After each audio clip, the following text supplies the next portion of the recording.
Evening and welcome to Really Love Guitars.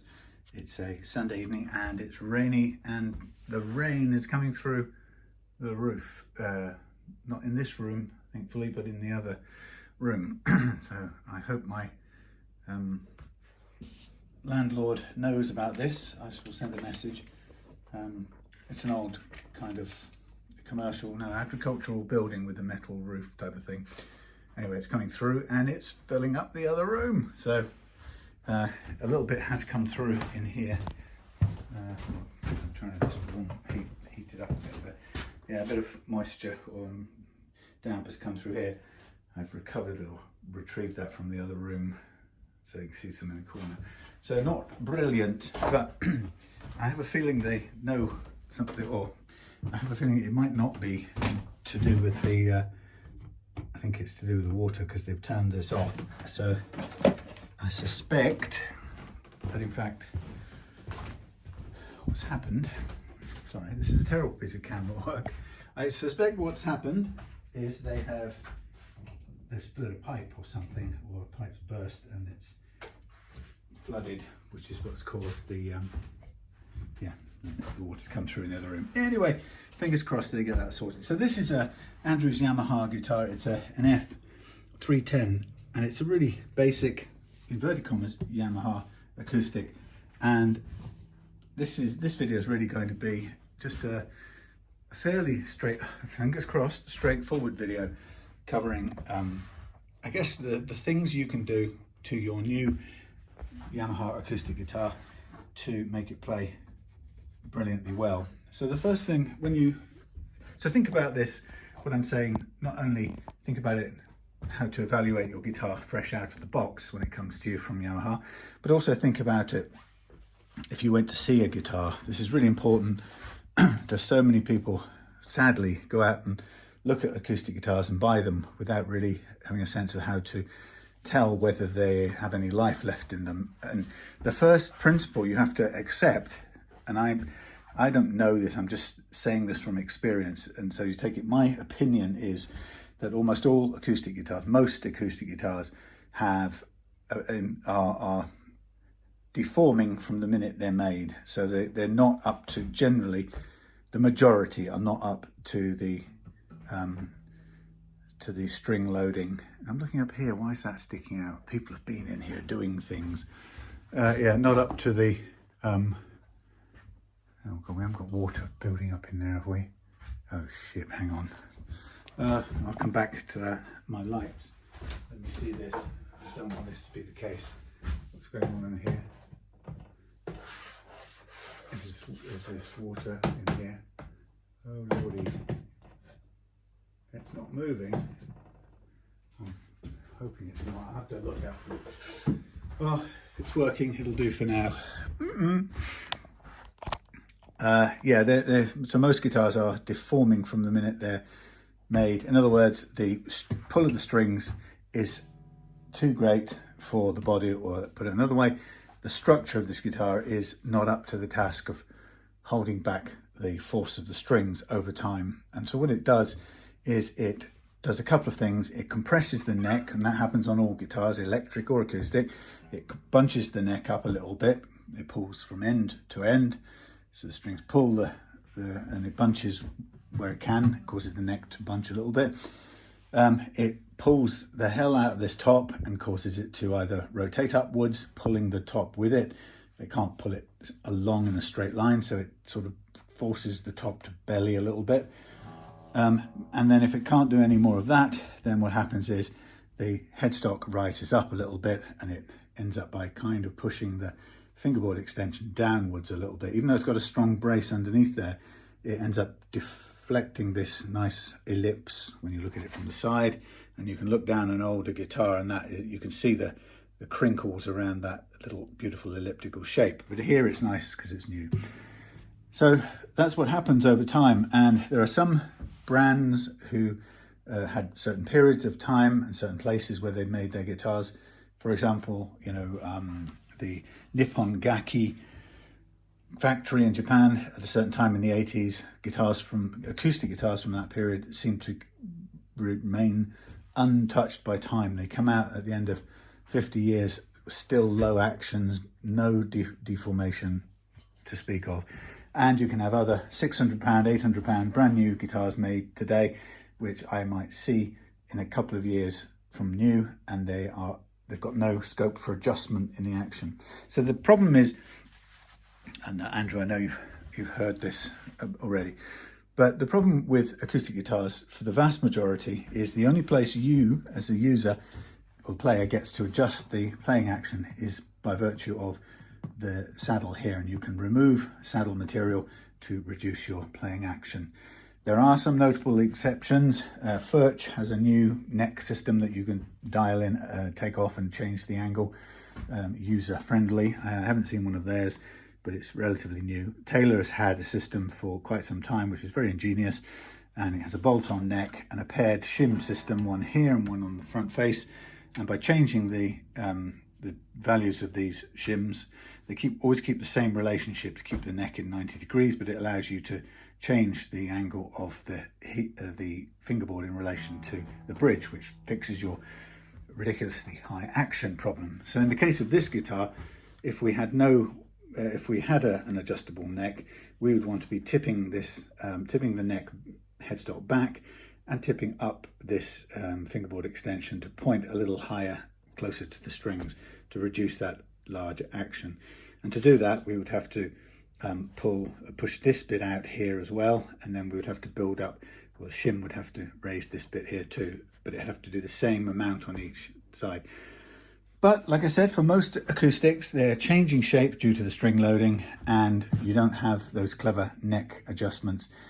For most mortals and for most acoustics, the only place you can make adjustments are by the saddle, and all too frequently that's run out of adjustment room.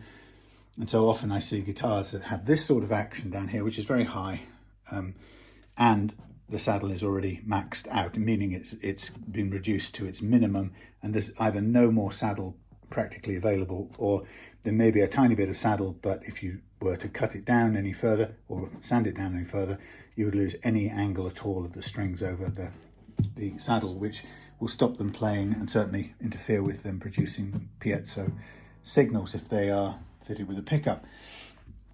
So if you're getting a new guitar, whether it's come to you from, let's say, Anderton's, this didn't come from there, but let's say you bought one online at Anderton's or Thomann and it arrived, or let's say you bought it mail order and it arrived, or let's say you've gone to someone's house and it's there in front of you and you're thinking about parting with, I don't know, 120 quid cash or whatever you've bought, right? First thing you want to do is look at the action. So you look at the playing action at the last fret, as I call it. Other people like to measure at the 12th, that's fine, but I do it at the last fret because it's where it's most extreme. So I look at that action and I get used to measuring it, but you could take along your little measuring gauge if you didn't mind frightening the life out of your seller on the spot. But we put the little action thing under there and you look at this, and it's just, I can't read it very well here, but let's call it 4 mils, say something like 4 mils. 4 mils, way too high. Now it helps that I know a good or an enjoyable playing action for an acoustic guitar like this would be about 2.25 mils here, or 2.5 max, but this is 4 or a bit more, so it's too high by a long way. So you first of all, you get a sense of how high the action is, and then you look down to the only place on most guitars you're going to get to reduce that action, and you've got to then quickly assess the amount of adjustability left in your saddle. Well, this one I can see from experience straight away makes me feel content and comfortable and optimistic because it's pretty tall. In fact, it's so tall you can actually see it leaning forward under load. Can you see that? Because it's so tall, it's just slightly leaning, which you'll get when a saddle's really tall. But that's okay, we'll sort that out by shortening it or reducing it in height. So you can say, yeah, it's got a terrible high action, but it's pretty new in this case, or whether it's new or old, it's got scope in the saddle. Now, if you have time and you're in that sort of mood and the person you're buying it from, or let's say you're not buying it at somebody's door, because that's about the most you could assess in somebody's hallway. But what I would suggest, if you get it at home and you're assessing it, you know you've got to make an adjustment at the saddle. First thing I do is I get my digital caliper. It's not massively precise because I'm holding it up 90 degrees as much as I can, but I've got 4.8 mils there to the outside, just to the side of the low E, and I've got height of 2.5. So what did I say? 4.8 and 2.5. I might as well do it for real. 4.8 and 2.5. So I have a little drawing which tells me that 2.5. And what I also would do is I'm going to work out what I need to remove. So if you remember, I said that we get the, let's see if I can do this in the right light. Put my sort of close-up specs on to help me. So with you in view, hopefully, I'm just going to check my last fret action here, and it's going to be, call it 3.5 and 4.6, 3.5 and 4.6. So I'm going to go 3.5 and 4.6. They're both really high, so I'll put that down there. And actually it'd be quite useful, I don't know if you can still see, yep, ooh, you still showing? Yeah, you are. What I'll just do here, I'll have a guess, and it helps to be able to guess these things a bit.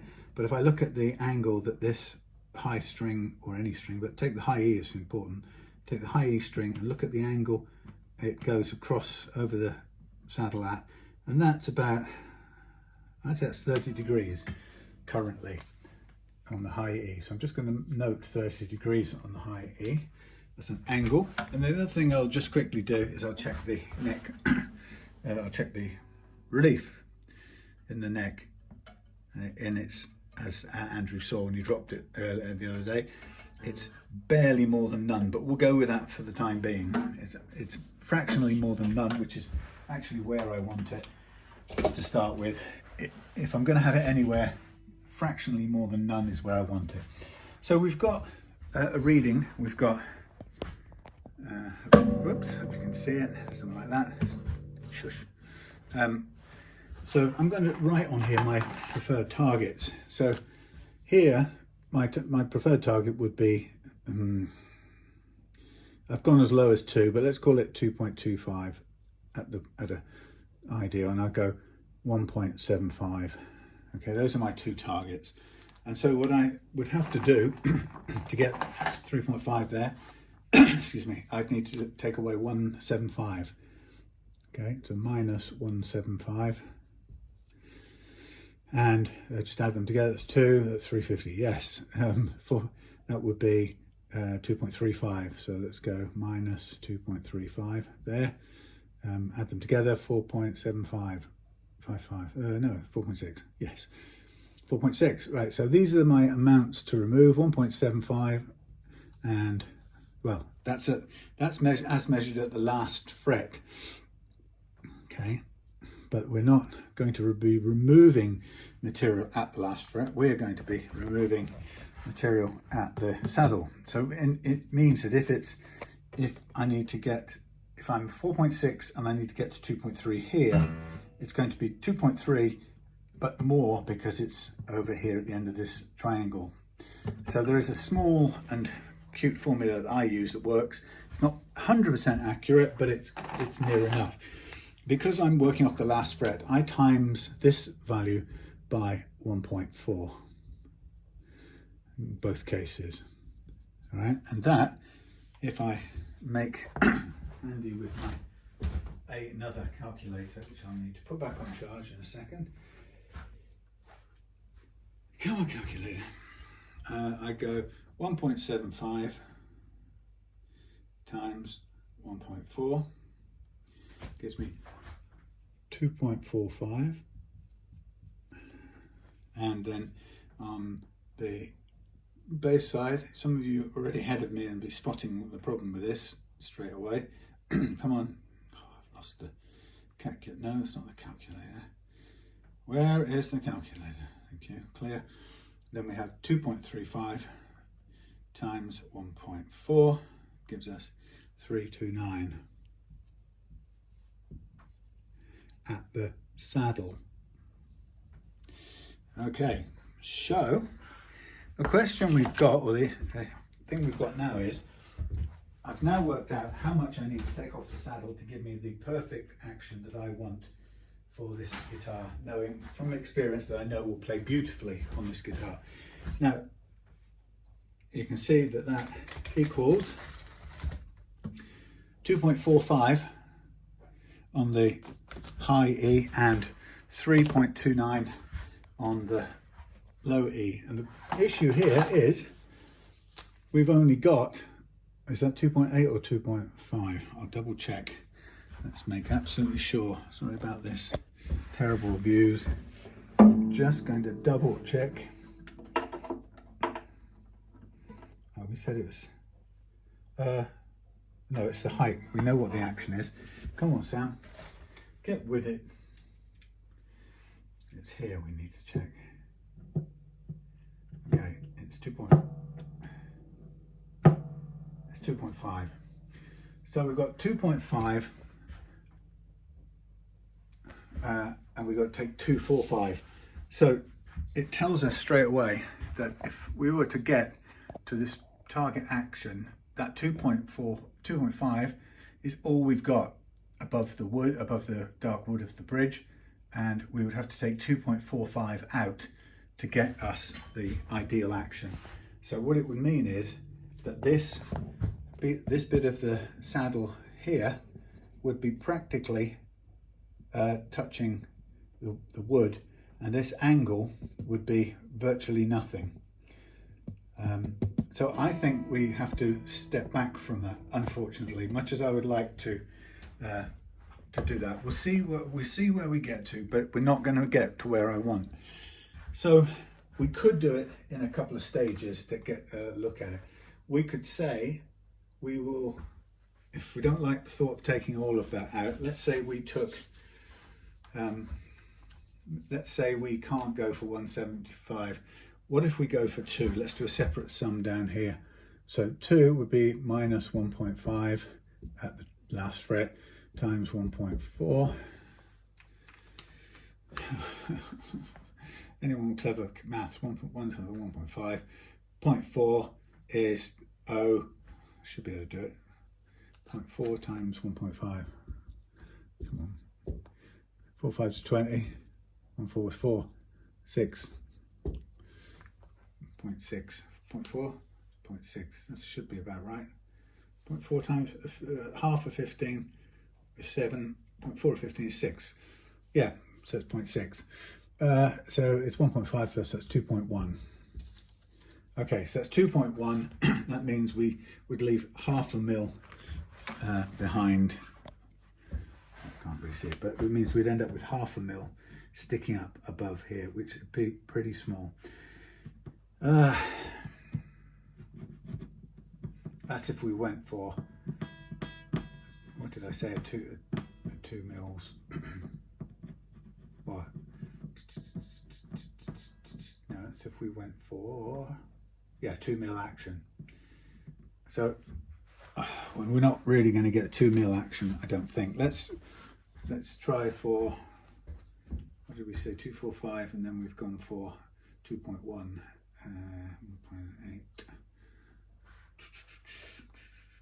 So I think we're going to have to go, if we went for 1.8, I have to work backwards.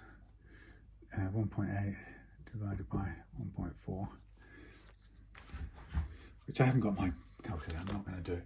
1.8, that would be, so we're not going to get 2. Let's get my brain out of gear. We're trying to get to 1.75, we're not going to get that. 2.25, 2.25, 2.25. 2.25, let's work it back out again. I'll need the calculator again, but what the heck. So let's go, the target is 2.25, 2.25. That's going to be 1.25 difference times, hello, calculator, my old friend. So this is a boring bit, but it's useful to do. If we go 1.25 and we go times 1.4, gives us what we need at the saddle end. 1.25 times 1.4 equals 175 equals 175, and that means we end up leaving 0.75 over, so it's nearly a millimetre over there. And the question is most important question is what happens to the break angle when we're only a 3/4 of a millimetre above. So what we can do is we can find ourselves an object that's 3/4 of a mil. We'll find a little thin thing. What's this? 3/4 of a mil. That's 1.6. Let's get some really fine piece of metal. 1.6, 1.2. Not quite there. Any finer ones? 1.2. A bit about the same. 1.2. So we're looking for the finest possible thinness of thing to use. 1.5. So we're looking for 0.75 of a mil. Oh, God. So what did we say? 2.25 is even going to be a struggle. I'm afraid. We've got a piece of string that will do a similar job. Let's have something that's similar. Asimilar. Just bear with me a minute. What have we got here? Let's try a bit of this. 1.3, that's to something. We've got that 0.67. 0.67, one more to try. Where's it gone? 0.85. Let's try a bit of 0.85 just for the moment.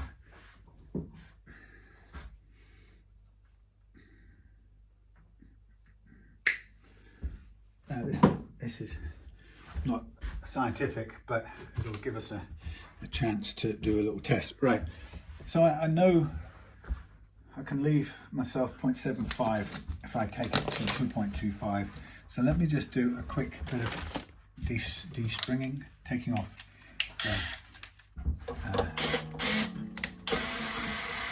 we're just going to slack the strings off so I can take out the saddle. And what I'm just going to do is I'm going to just utilize this little piece of cut string as a little saddle for a minute and give myself a feeling of how it would be. And if I had a series of little pieces of metal of different thicknesses, diameters, I could probably do that experiment at any time I do this, but normally it's more cut and dried than this, but this is a little bit close to the bone. So out comes my saddle for a minute, and I'll put this to the front. I'll put it at the back edge. I don't quite know where it's facing on that.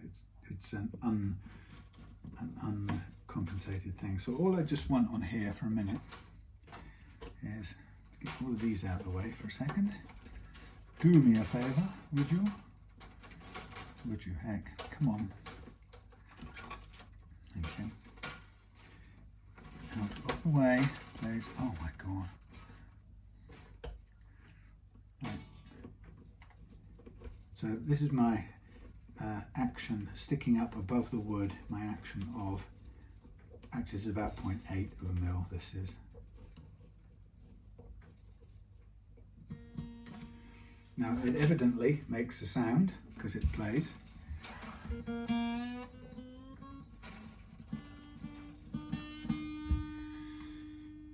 But it's not a lot of height. So it gives us the nearest action. I'm just going to put this here while I check this with my own eyes. Now I was saying this would be, what did I say it would be? 2.5. Where's my measurements? It's actually coming out as a lot lower. What's happening to my brain here? I mean, I'm sure there's going to be some curvature in the neck, but that's not working out is it really 3.5? Now I'm going to double check because I've now given myself some doubt. Okay, so I'm going to double check my rationale, my calculations. It may not be as bad as I thought, but it may be. So we have the saddle here, we push it in, we try it down, and let's just measure up what the action is.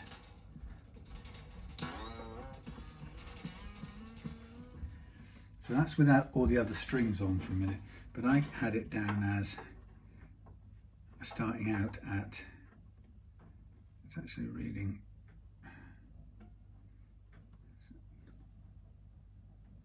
oh, I think I've written this wrong. I'm going to take the time just to tighten all these up.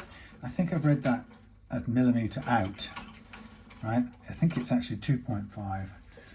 It's showing us 2.5 now, which makes a big difference to our calculations. So I'm going to start again at 2.5. I'm going to get rid of all my calculations and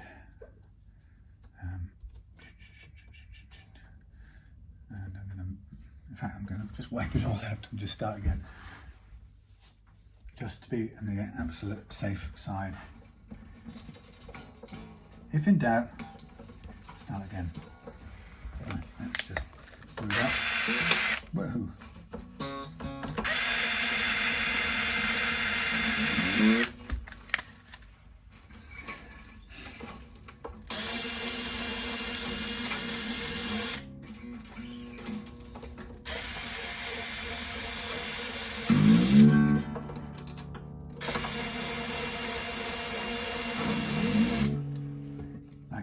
So yeah, never go, if you've introduced uncertainty, start again. So I'm going to tune up.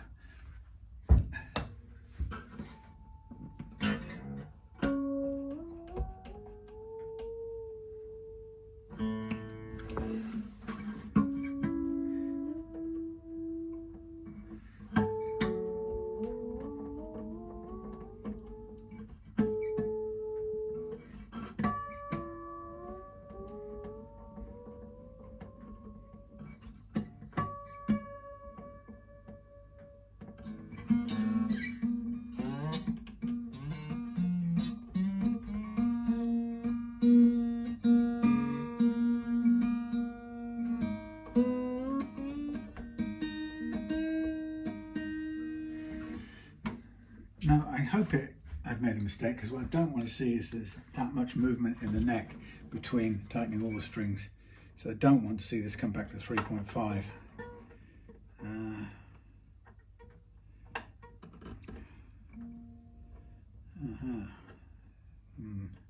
There is a bit of movement in the neck.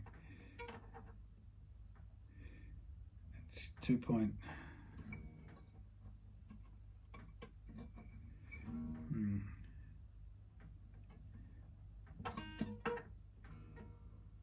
Three and 3 and 4.5. So it's not perfect, but we've gained half a mil. So 3 and 4.5 there, and we're going to go, what did we say? We'll try for 2.5. We'll try for 2.5, and here we'll try for, blimey, we'll go for 2.5 as well, because in an ideal world we'd go for lower on that, but we don't have it available on the treble side. Okay, so we're going to minus 1.5 here at the last fret, so times 1.4, so that's 2, and the same again. No, sorry, it's 2 minus 2. And that is times 1.4 there as well. Get the calculator back. We've got it here already. So 1.5 times 1.4. We've been there already, but I'll do it to be sure. 1.5 times, clear, 1.5 times 1.4 equals 2.1. That equals 2.1 at the saddle.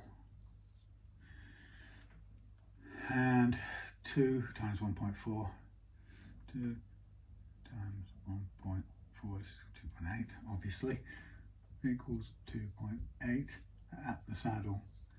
Okay, and then we'll just double check and i.e. remeasure the saddle. Just on the safe side, back on charge. This is already taking a bit longer because I've been faffing about, but let's recalculate the available saddle height. And we've got 2.6, let's call it. So we've got 2.6 and 30 degrees, it stays the same. Sorry. And here we've got 4.8. So that leaves us 2 here, and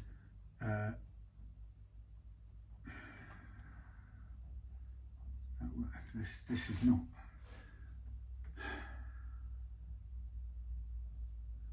No, what am I talking about? Look, I'm getting this so wrong in my 3. We're on 3, we can't go much further. We can go to 2.25. Let's try that again, which is minus 0.75. Yes, I'll get rid of this. Sorry, I've just been getting it wrong. What have we got to do? We've got to go 0.75 times 1.4. 0.75 times 1.4 equals 105. 105 equals 105 equals 105 at the saddle, and we're on 2.6. That gives us about 1.55 difference. 1.55 remaining 2. Okay, that gives us a better height. Times 1.4. Okay, recalculate. So we can go 225 and 25, 225. So targets will be 225 at the last fret and 2.5 at the last fret, removing 2.8. Sorry, removing 2.8 at the saddle and removing 1.05 at the saddle. That will be my target. Sorry it took so long. I had to make absolutely sure of it. Now the reason I got to make absolutely sure of it is that this saddle has come very high on the bass side from new, which this is, but it doesn't have a lot of spare room, unfortunately, on the treble side. It's unusually relatively low compared to what I'd expect. And I did see this when Andrew brought it around the other day. I thought, that's a bit low. I would like to have seen it like this all the way across, but it isn't. So now I know what I'm going to take off. And I'm going to get onto it in a second, but the first thing I'm going to do is I'm going to take care of the second thing I would advise you to do when you've worked out, first of all, whether your guitar can have the action lowered, which we've done now. Also would recommend that you change the nut and fit a Tusq nut instead of this plastic one. And I've got a matching one, which I've made line up almost identical in the string spacing, which is the most important thing.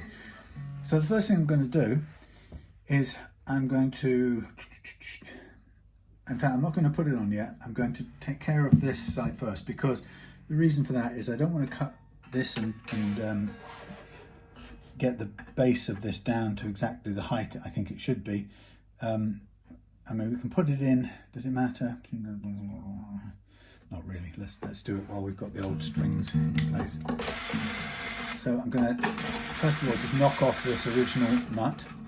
So you can see that there's a bit of on and offing going on here.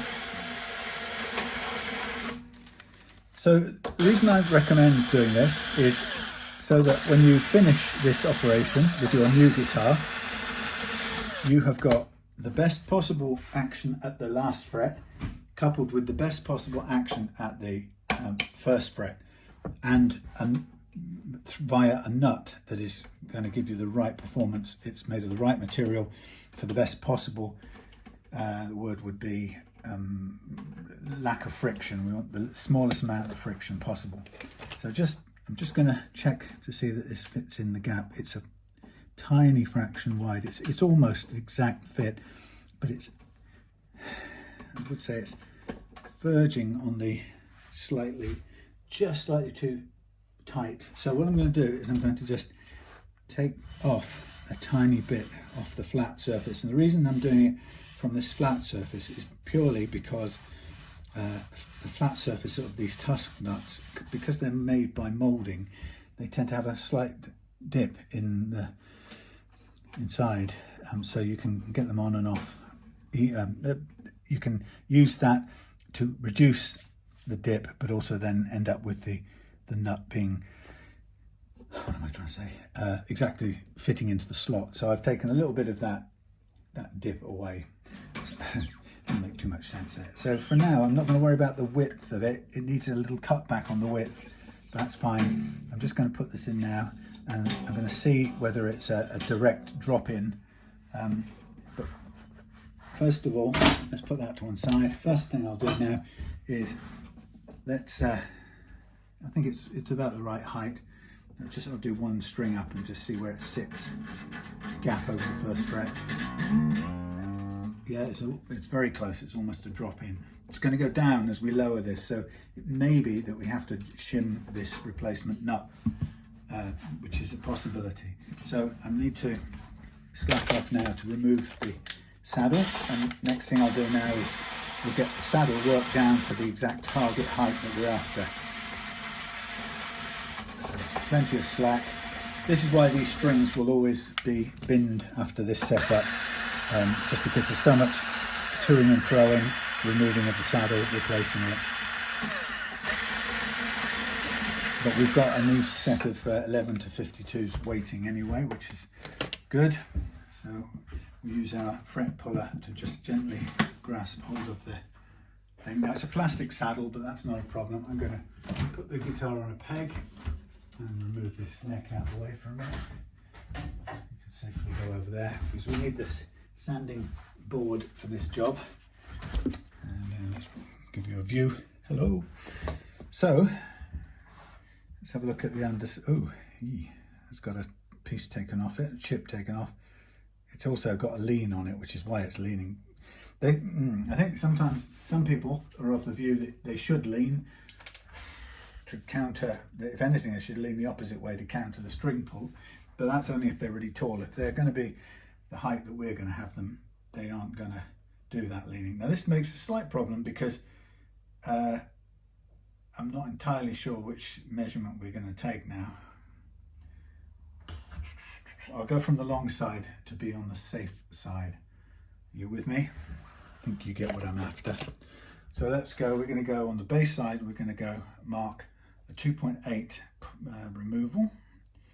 So I'm going to line it up at 2.8. Now this is just a visual marker. What we'll do is we'll do a measurement. Well, let's see. We'll do a visual marker. This should undersize it a little bit because of the slant, which is not good. And then we're going to go 105. Wow, half as much. 105.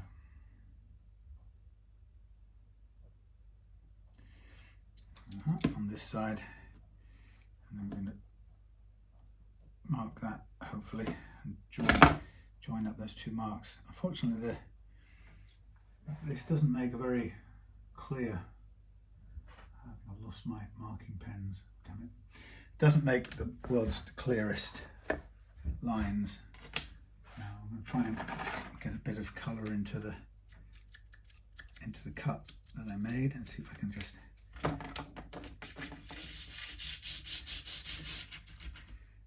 see the line. No, it doesn't want to do that. I can see it just about. I want a ruler.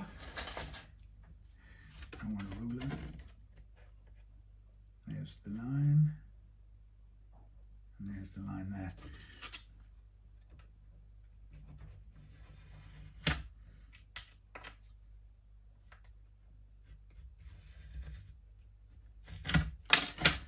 Okay, that's a bit of a. Oh, now I can make a mucky line now that I've cut a little bit into it. So you can see that's what I'm going to take off. I'll do a bit of it off to the side on the noisy thing, but I'll be right back to fine tune it. but only a little bit over here.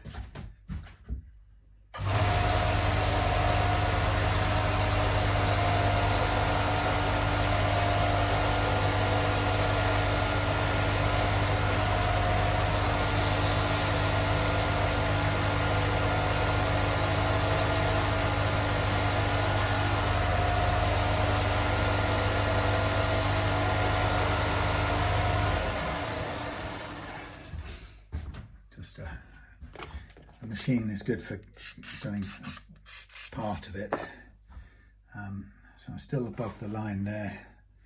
I can then concentrate on doing it by hand at this point. In fact, that sanding drum belt has worn out a bit, so it's time to fit some new stuff in there.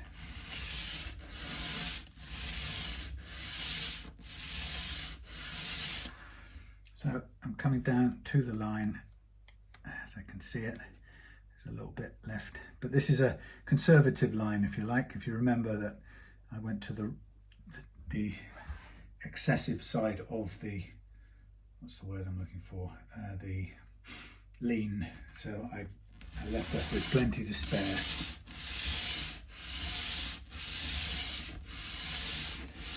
As you see, when I'm sanding saddles, I rock with the saddle held still from side to side, so I get a flat surface. I think there's a bit more to do. And you can see that sometimes you've got a little bit of a lean on this, so I'll just lean it towards me a little bit more just to even that out.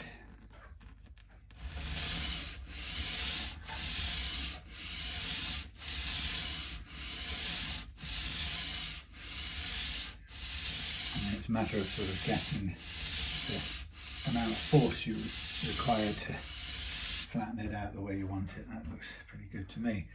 Okay, so this is close to where I want to be, and what we can do, it's always a safe bet, is to put aside the board for a second, and then we can refit the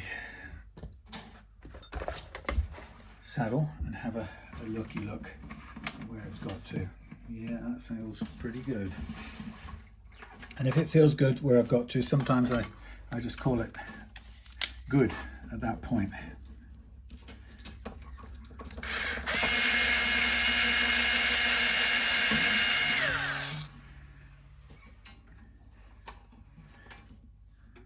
So you can see that the amount of adjustment you can make is dictated by the amount of saddle you've got and the brake angle that you're left with. You could have a load of saddle but be left with not enough brake angle. Now what I'm seeing is that this is now it's still, that's a little bit too low. Now we'd have to boost this nut very slightly. Let's see, we'll just put the rest of them under tension. That's a slight problem. The nut is a good replacement, except I guess what I'd have to do really is, if I know there's going to be a big height adjustment, I probably need to add a millimetre of height to the height of the nut, the dimensions on the nut that I'm looking for. There isn't any clear, obvious replacement when it comes to nuts and Tusq.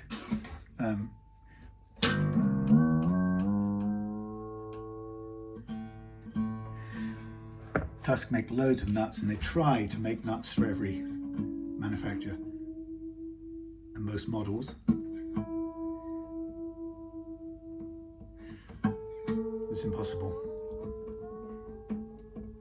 So in reality, you end up buying as close as you can based on the priority measurement, which is usually E to E string spacing, because that's the bit that people's fingers are most used to.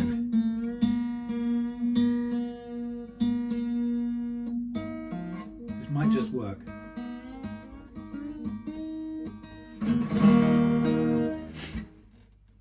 Still not the lowest thing down on the bass side, but it's better than it was. Again, the lower we go on the bass side, the lower we go at the last fret action, the lower the first gets.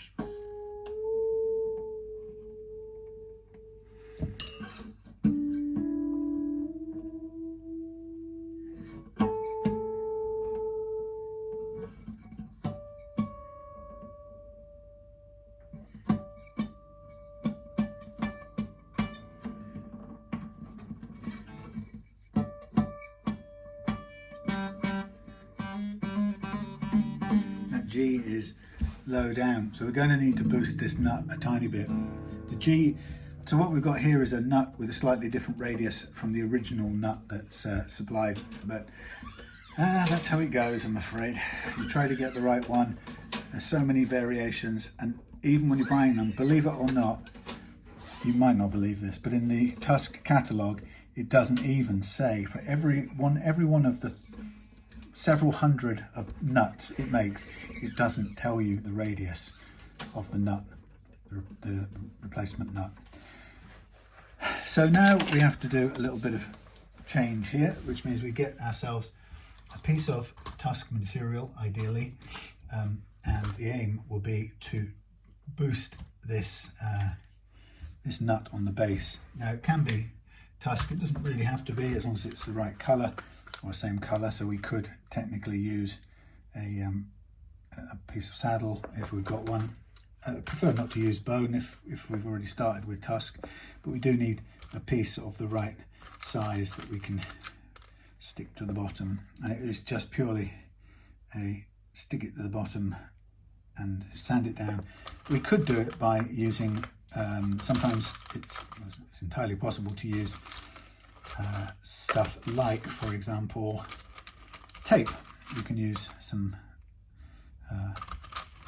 copper tape to give it just the lift it needs. It's very, very controllable, a very subtle amount of lift. Now these nuts here are all a little bit on the narrow end-to-end dimensions. That's probably just about right. It's a bit yellower than I like.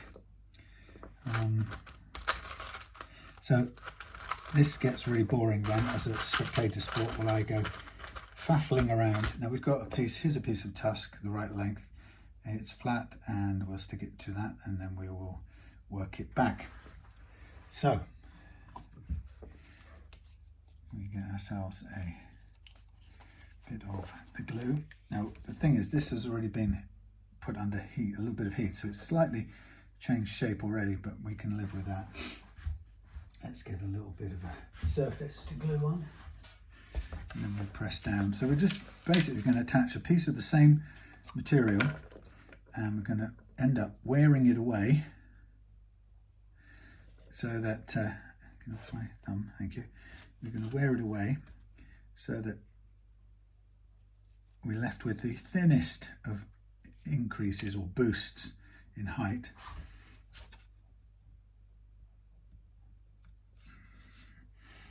I'll just get in there, fella.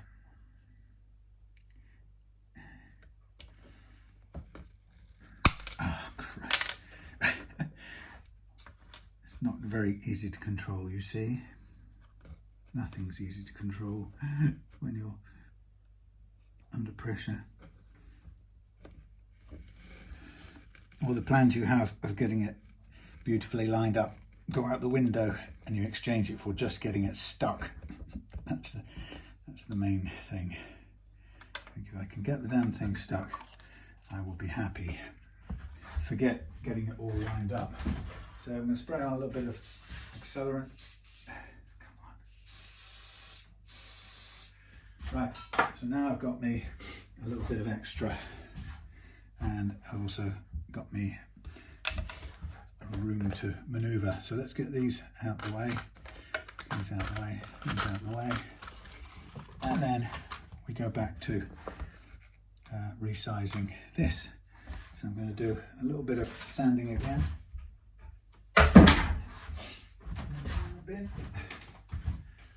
So back on the thing. So this means I'm going to get the nut to the right dimension first, and then I'm going to end up just working the slots down to give us the precise first action height we need. Now, in an ideal world, if the radius of the nut starts out being the same as what we need, then hopefully we don't have to make any adjustments with the nut slots. I prefer, if possible, to use the factory molded slots, but it isn't always the case, including if I get to have to make a nut from scratch, custom one, or if I'm having to do something like this. We're going to end up slightly correcting it using the nut files, which is going to be fine, just what we've got to do. So this only needs the tiniest boost, so a lot of this is going to be just basically scraped away until we've got nothing left, and it will be almost invisible lift that we've got. So it's just a matter now of wearing it away. I prefer to do it by hand at this stage of the game. It's too much to risk overcutting it. By the time you put this much effort into it. Okay.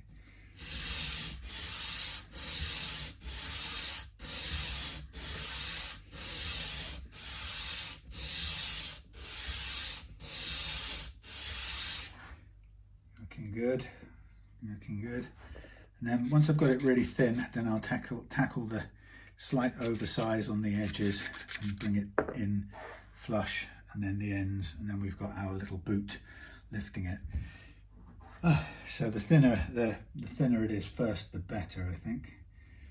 So now we're going to just run it.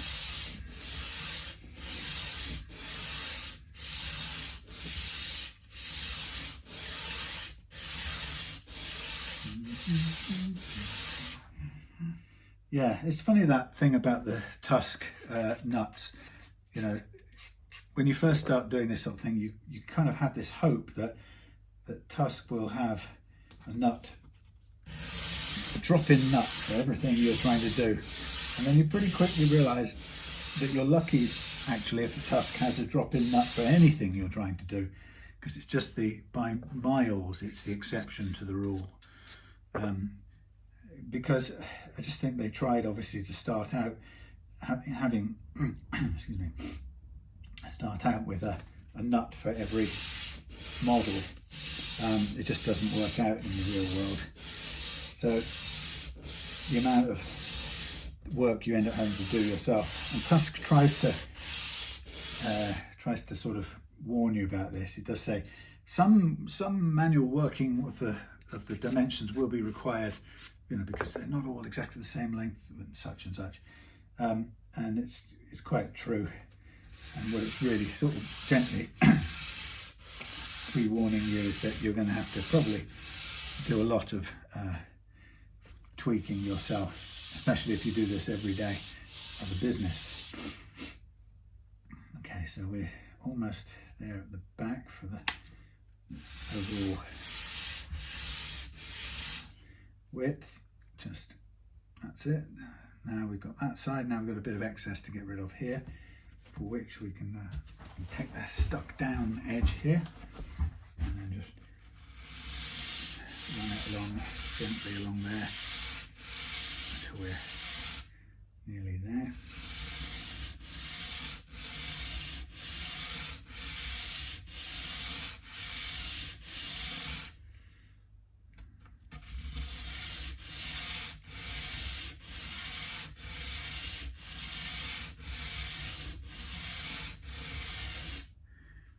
Almost there.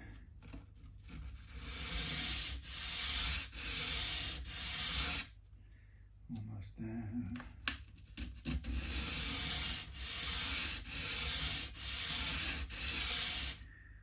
And we're there on that. A little bit on that lighter gauge. Smooth, smooth, smooth. Okay.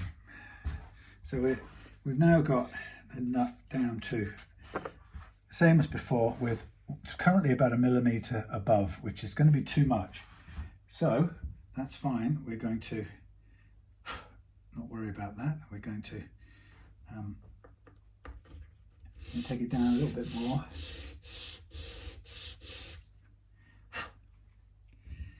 Okay.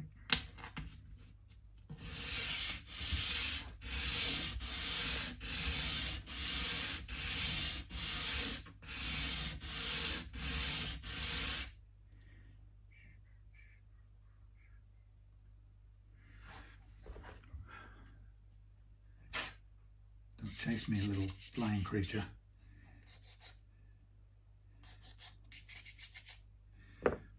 Okay, we are probably 3/4 of a mil now, a little bit more.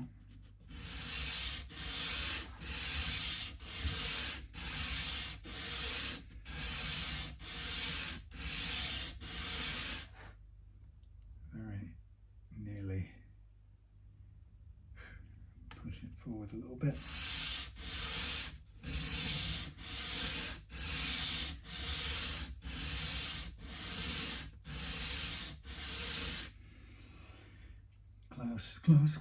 Close, nearly there. Sorry about this being totally uninteresting, but it's all part of what we have to do. Okay, so we could keep going to get it further down, or we could call it quits and go for the, put it in place and then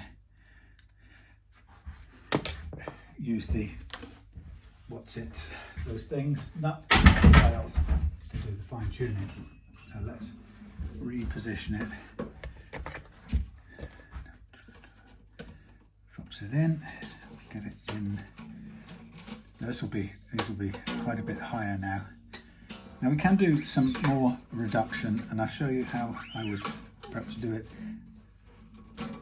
So we'll go there to there, that's nicely in line. We'll stick with that. Take a tiny bit off that side and a tiny bit off both ends when the time is right. Push that down to fit, beautiful fit. So that will be our fit. And then what we can do is set it up again. Nearly there, and we'll check look at the gaps. It looks pretty nice at this point in time. Now I'm expecting I might need to just reduce the high E a little bit, and the outer E, because we're going to get the D and the G right first, and then the other four will be tweaked.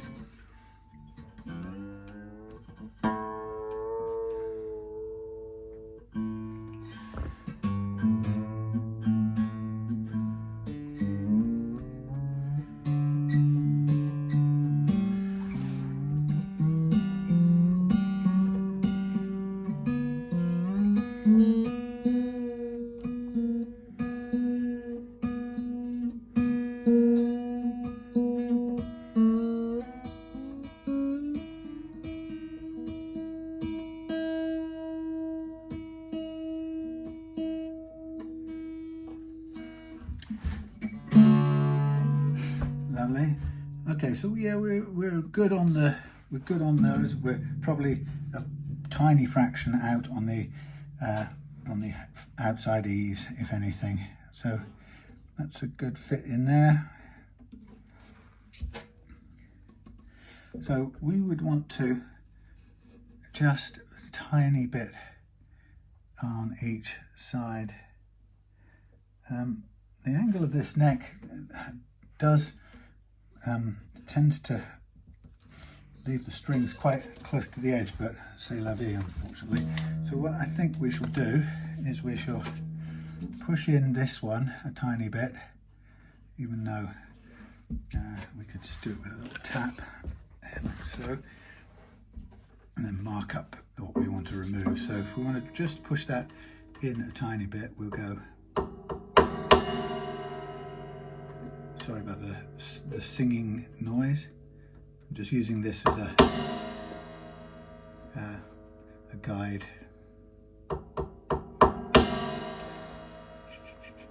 Yep, that'll do there. And then on this side we've got the little bit sticking out. which we'll remove. So I'll just give myself a mark on here for sanding back on the little belt sander. Okay, so I'm going to once again take this off. We're nearly there now. So I'm going to take this off again. We'll do the slight width adjustment. We then glue it back in, and then we'll just fine tune the outer slots so that we're all at the same height over the first strap. Okay, so that's all good. We'll just go and take that back a fraction on this thing over here. Bear with me.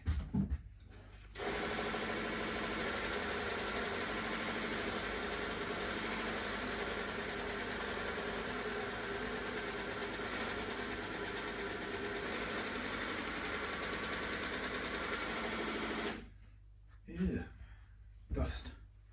Ugly. So I need to just clean up. That's the trouble with your sanding belts, they do get filthy. You have to clean them with a bit of light sandpaper. Something like so. And then we're going to round off this side. I suppose the important thing is, first of all, check the length again. They do have these little devices for holding the strings out the way, like so. And then when you get the strings out the way, you've got more easy access with your nut. So flush with there, still slightly sharp, proud is the word I'm looking for, over here, but not by a ton.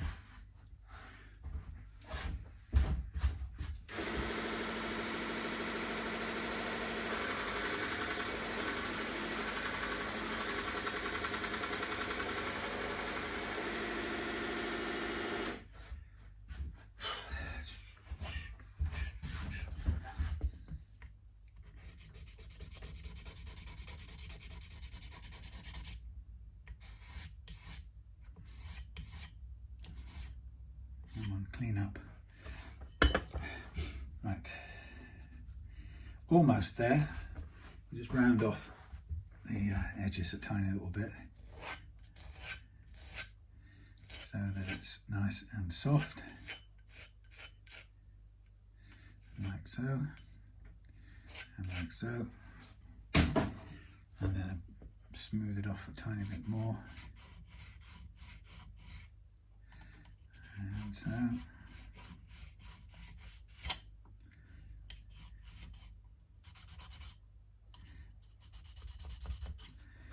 Okay. So with these things well out of the way, we can get another drop of gluey goodness.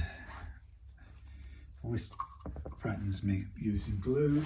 Glue is glue, but don't ever have too much time to make your adjustments. So I'm just going to put a bit on here and a bit across there.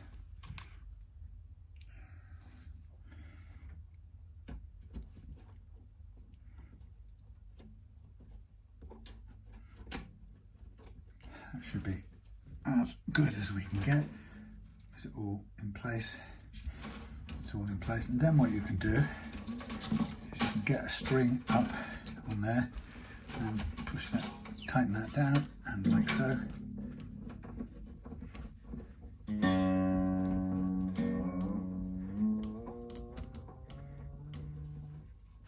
And then that just holds it there while it dries. And we'll be pretty much there. Now what we can do is use these strings now to do the tweaking to the slots. So yet again, we'll tune this up.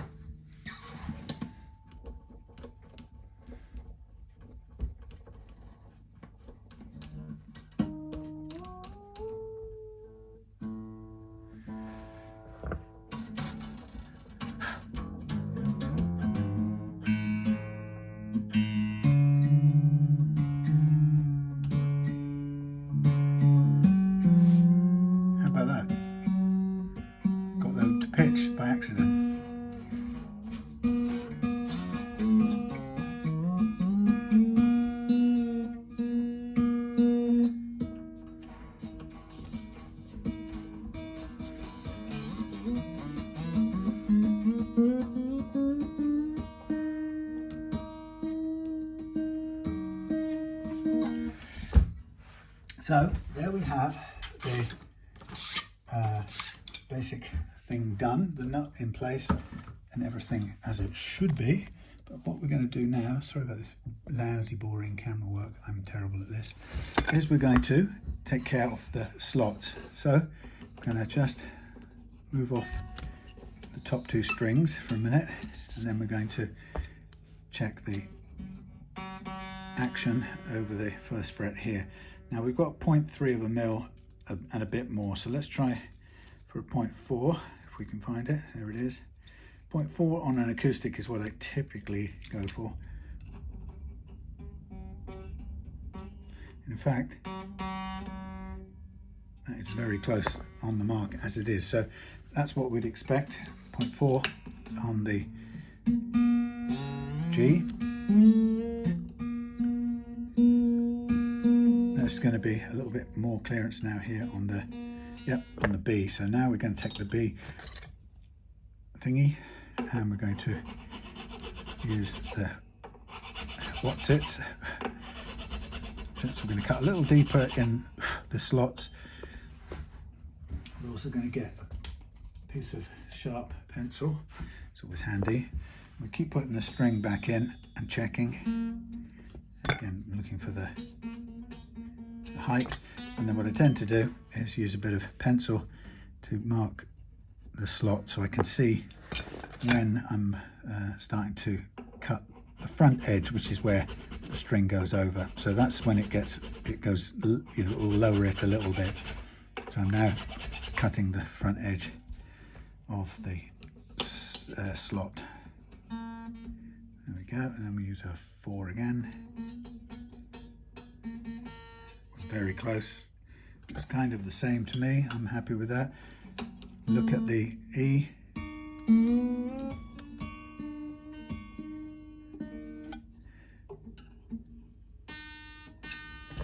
That's a bit too much.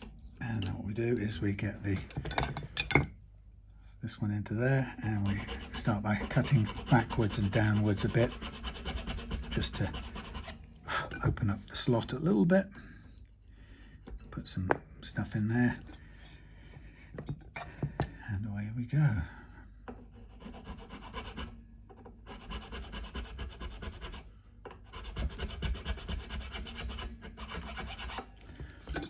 Get the brush.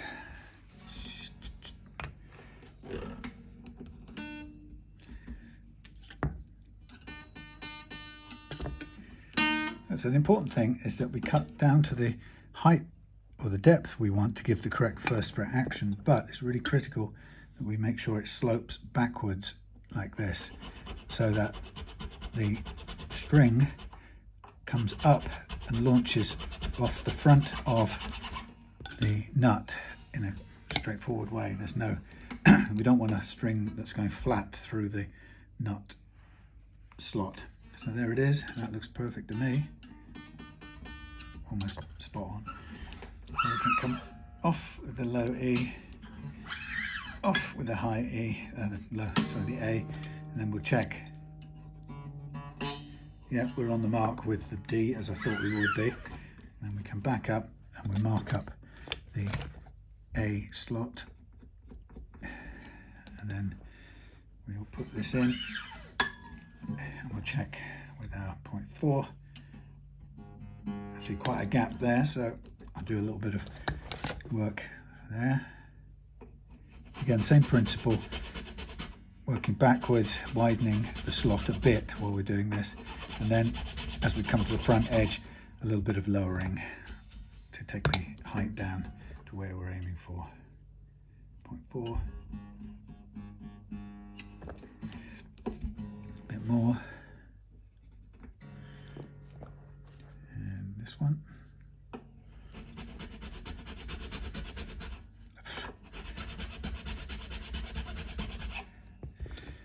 Okie doke.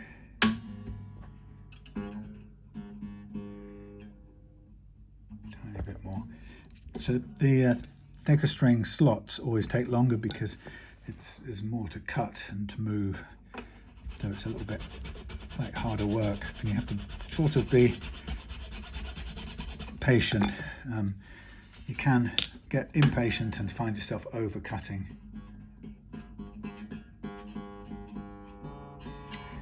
It's just about on the mark there, like I nearly overcut there, you see.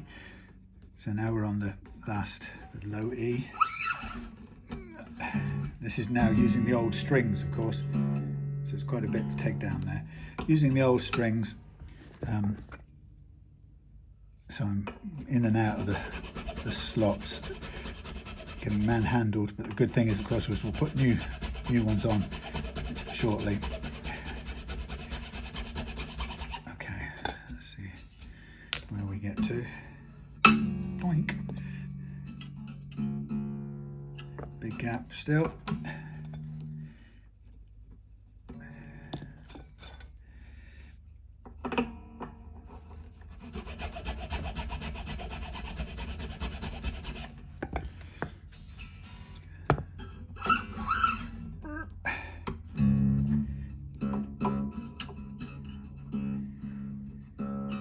Still quite high up.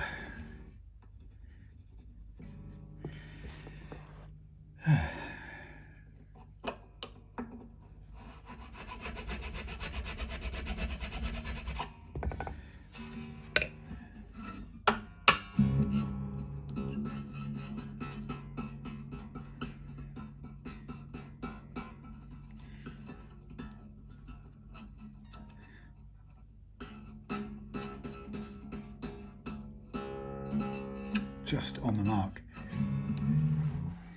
Okay, so one last little tune up.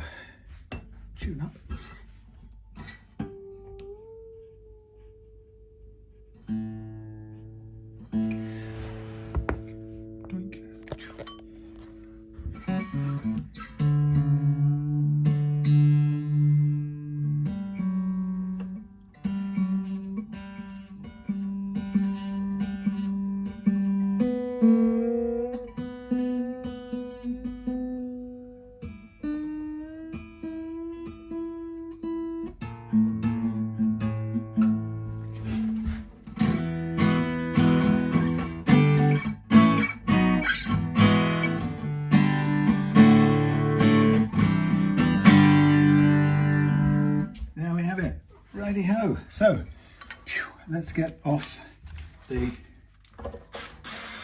old strings now. Get rid of them. Just give everything a little clean down, and then we'll be ready to put the new strings on and stretch them out.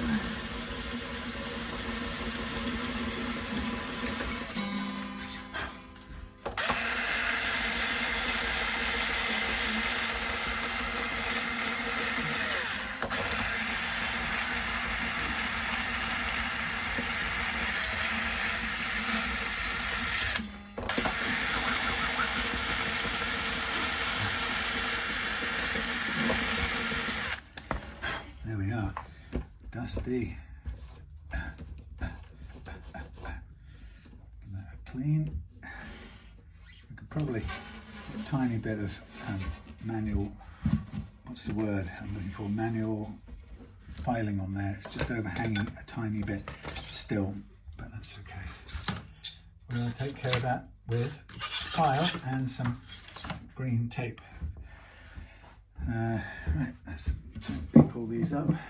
1, 2, 1, 2, 3, 4, 5, 6. Right, Chinese, no, yes, factory strings in the bin.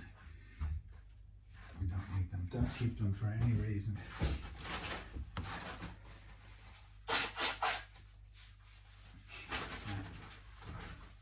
So,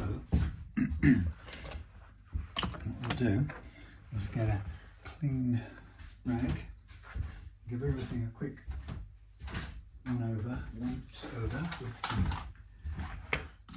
some naphtha, a good safe polyurethane safe cleaner. And clean up, and then what we can do is we can put some oil on the fingerboard as well before we put the new strings on. And once we put the new strings on, the challenge will be to stretch them out so that they're ready to go and so that they stay in tune every time Andrew comes to play the guitar. So some people would look at the tuners fitted to this guitar and think they're cheap, and they are absolutely inexpensive. Factory pressed tin or whatever it's in that pressed chrome plated tuners, which is not a bad thing at all. They do look inexpensive as they are, but they're completely very effective. They do exactly what they're supposed to do. And so the just one more thing. Yeah, they do what they're supposed to do. There's absolutely no worry about them. And often when people have trouble with their tuning, so-called people in the know, say to them, you need to get some better tuners. And it's not true that they don't need to get better tuners to keep the guitar in tune. In fact, better tuners will not help them keep the guitar in tune any better. It's one of the myths. These cheap tuners will keep the strings from moving anywhere perfectly well. What keeps your guitar out of tune is two things, and I recommend thinking of them as 50% responsible each. The first thing is the quality of your nut and the height of your first fret and the material that the nut is made of, the free movement of the strings through the properly cut slots. That's the first half of it. The other half is the amount of unreleased slack in your strings, and that's something we'll take care of in a minute. So we've taken care of the first part by fitting a good Tusq nut and making sure that the slots are cut right and the material is good. And then the second part, once we put on new strings, will be down to me this time, but down to the owner of the guitar every other time, to make sure he stretches them out. And the manual stretching is really important. It makes a hell of a difference. So let us rediscover our saddle, and we'll put in the tits. And the idea is to get the ball to go in, but to come up under. It's not quite done it on there. Sometimes it will do it, sometimes it won't. The ball wants to be as close as possible to the underside. Sometimes it doesn't cooperate, but everything's so tight that it will never move. Sometimes it cooperates and it comes up and lodges in the right place from the start, but we can not be certain. It's one of those things with acoustic guitars that takes a fair bit of getting used to. So you want to get the ball to come up under, so it sits under the plate. But it's not always possible, and then the worst that will happen is that sometime as you're tuning it up, the remaining bit will go bang and leap forward, and your string will go slack, but it won't hurt anybody or do any harm to the guitar.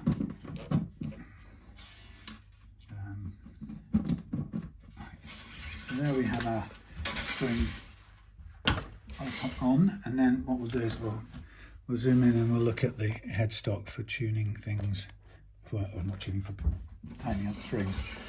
So we're going to use this again, very handy, makes tuning much easier. But to help yourself, start with all the string, the holes through the pegs, start with them all pointing in the straight line, down parallel down the neck. Just makes it much easier. Then we'll fit the first one, and I recommend that you go all the way through until it's taut. Make sure the peg's in, and then grab the string at the first fret with it taut and pull it back one whole fret, and then start winding it on. And as it's winding, just hold this held string taut the whole time. You can do it any way you like, as long as it stays tight. And your aim is the first time that the loose string comes around, you want the taut string to go over the top. So watch.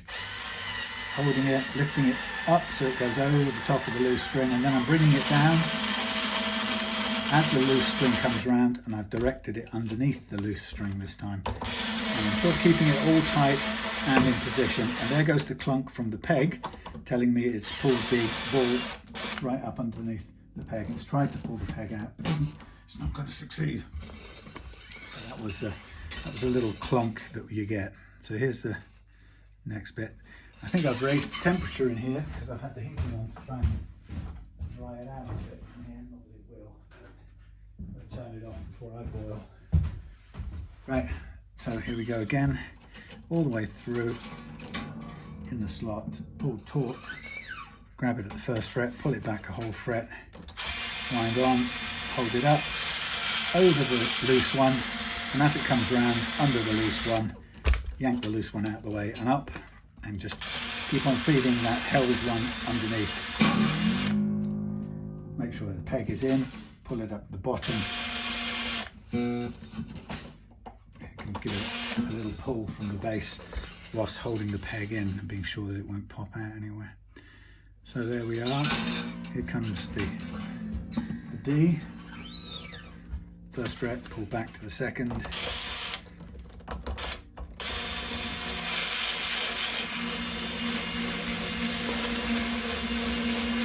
sometimes you don't have to pull up the loose string, you can just make sure it's guided under there, but having it up out of the way is quite good for cutting it later. Press the peg down, and so on and so on. So the whole point about this setup is you're going to get from this budget guitar, you're going to get the most playable possible action that's possible with this guitar.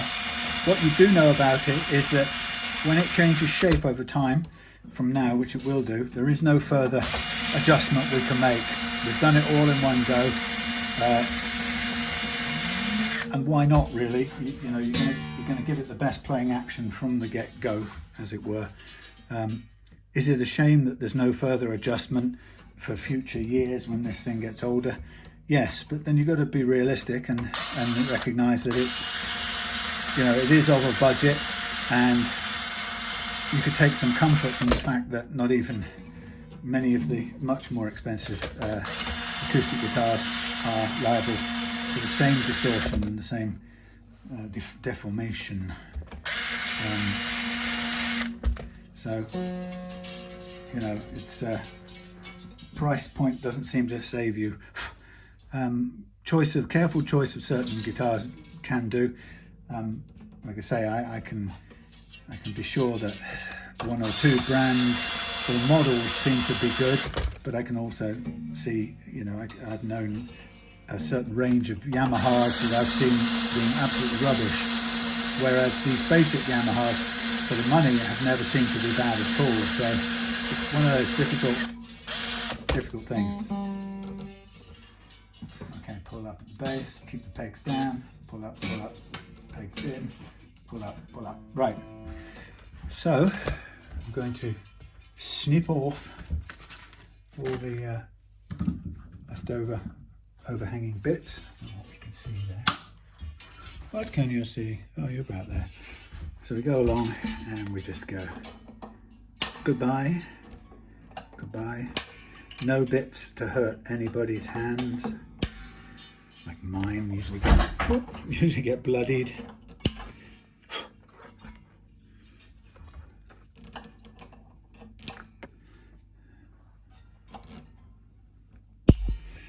Okay, so just bin these.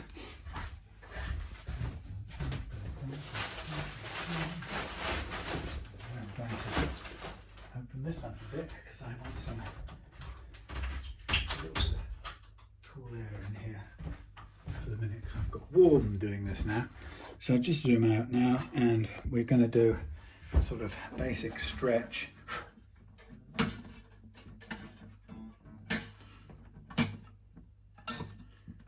And then I'm going to tune up again using the tuning peg.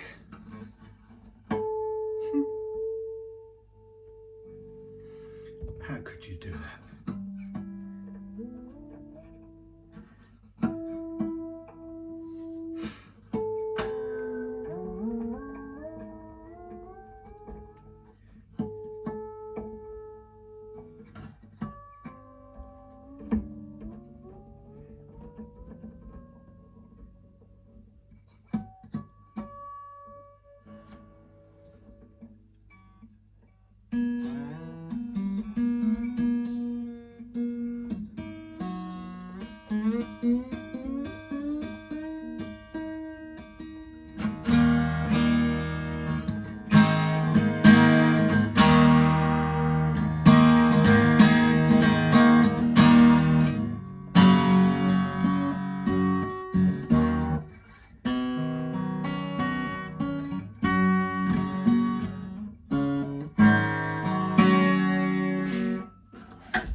Nice. So the first thing we do, the next thing we do just before we finish is we do the stretching bit that you have to do. You need to do this about 3 times. Thumbs and forefingers, grab the strings, and with thumb and forefinger, push and pull away, sort of that way, just between the thumbs and forefingers on each string. What you'll get is you get detuning of the strings, more on the wound strings than the plain ones. Eventually they'll all settle down, and once they do, then you're in a position to just check the tuning when you pick it up off the peg or whatever, out of its case. Check the tuning and play, tweak it and play, and then it won't go out of tune when you play. But this may need 2 or 3 goes with the detuning. So you hear it lovely out of tune, and listen to how much out of tune it is.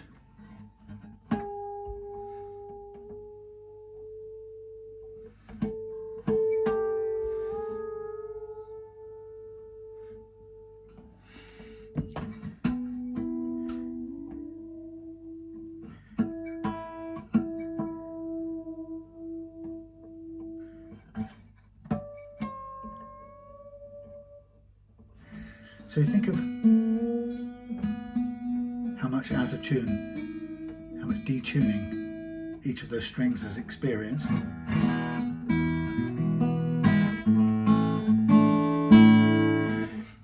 How much detuning each string has gone through, and we've done it all in one go. But if you didn't stretch it yourself, that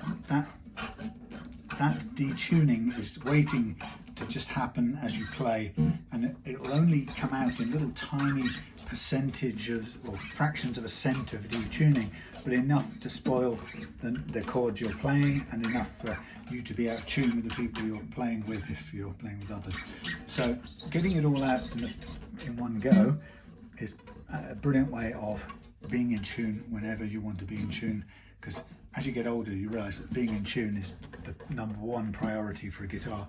It might have all the features in the world and it might sound beautiful. If it's not in tune, you won't play it.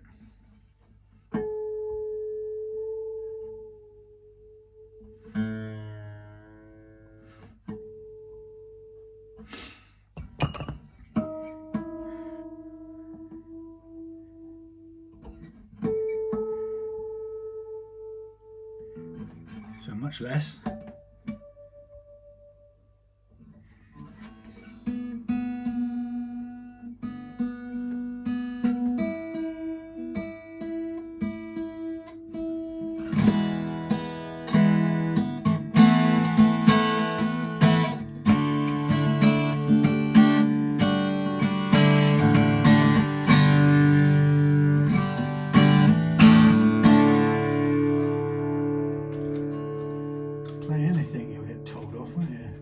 Nothing's original.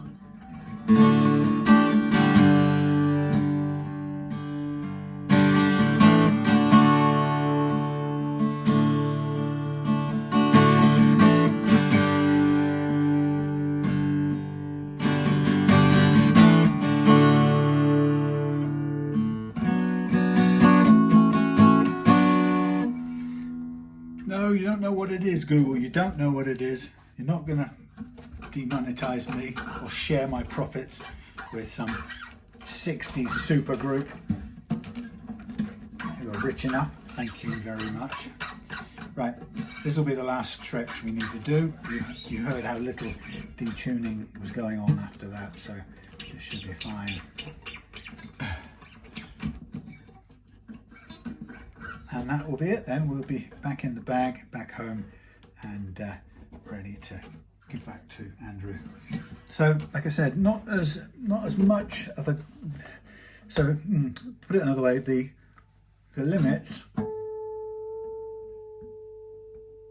were governed by the lack of material, the treble end of the saddle.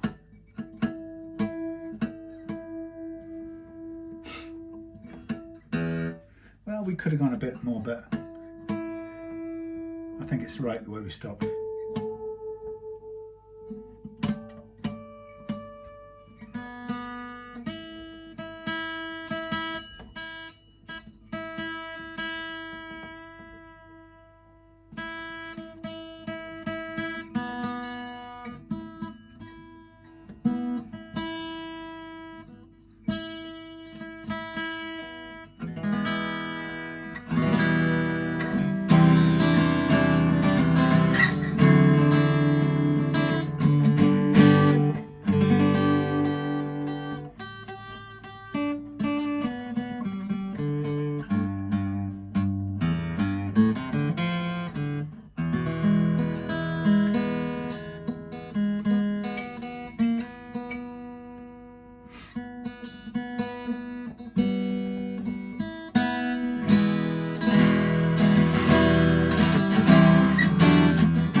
have it.